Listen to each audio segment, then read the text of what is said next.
So ஒரு முக்கியமான product பத்தி உங்களுக்கு சொல்லணும்னு எனக்கு ரொம்ப ஆசை. இப்போ நான் உட்கார்ந்துருக்கேன் இந்த சேர் தான், ரொம்ப கம்ஃபர்டபுளான சேர். இங்க பாருங்க, ஃபுட் ரெஸ்ட்ல இருந்து இது ஸ்டார்ட் ஆகுது. ஸோ ஒன்ஸ் ஃபுட் ரெஸ்ட், அதே மாதிரி ஹேண்ட் ரெஸ்ட். ரொம்ப ஹாப்பியா நீங்க என்ன பண்ணலாம்னா, பெட்லேயே படுத்துட்டு இருக்காம இப்படி கூட நீங்க இருக்கலாம். இல்ல எனக்கு ஃபுல்லு படுக்கணும் அப்படின்னா மெதுவா நீங்க பின்னாடி போகலாம், பயப்பட வேணாம். ஃபுல் அண்ட் ஃபுல் நீங்க இப்படி போயிட்டு ரிலாக்ஸ்டா இருக்கலாம். இங்க வந்து நிறைய உட்டன் கிராம்ஸ் இருக்கு இல்லையா, இந்த உடன் கிராம்ஸ் என்ன பண்ணும்னா உடம்புல உள்ள மசில்ஸ்க்கு நல்ல மசாஜ் கொடுக்கும்.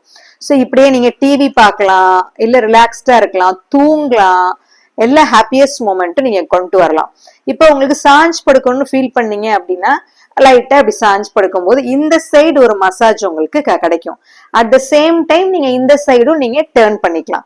ஸோ இது மல்டி பர்பஸ் அப்படின்னு நான் சொல்லுவேன். ஏன்னா I felt very happy with this. பெட்ல இருக்கிறதுக்கு பொதுவா இந்த மாதிரி ஒரு ஹாப்பினஸ் நம்ம இங்க கொண்டுக்கலாம். அதுக்கப்புறம் என்ன பண்ணலாம், எந்திரிக்கணும்னு நினைச்சிட்டீங்கன்னா டப்புன்னுலாம் எந்திரிக்க கூடாது. ஸோ கொஞ்சம் ஸ்லோயரா இந்த மாதிரி ஒரு மூவ்மெண்ட் கொண்டுட்டு இந்த ஃபுட் ரெஸ்ட்டை ப்ரெஸ் பண்ணணும். ஸோ ப்ரெஸ் பண்ணும் பொழுது இந்த மாதிரி கம்ஃபர்டபிலிட்டி கிடைக்கும். நார்மலா சேராவும் நீங்க இதை யூஸ் பண்ணிக்கலாம். ஸோ இந்த ப்ராடக்ட் ரொம்ப நல்ல ப்ராடக்ட். நீங்க எந்த ஃபர்னிச்சர் கடைக்கு போனாலும் கிடைக்கும். I found happiness in this. Hope you found happiness also. Thank you.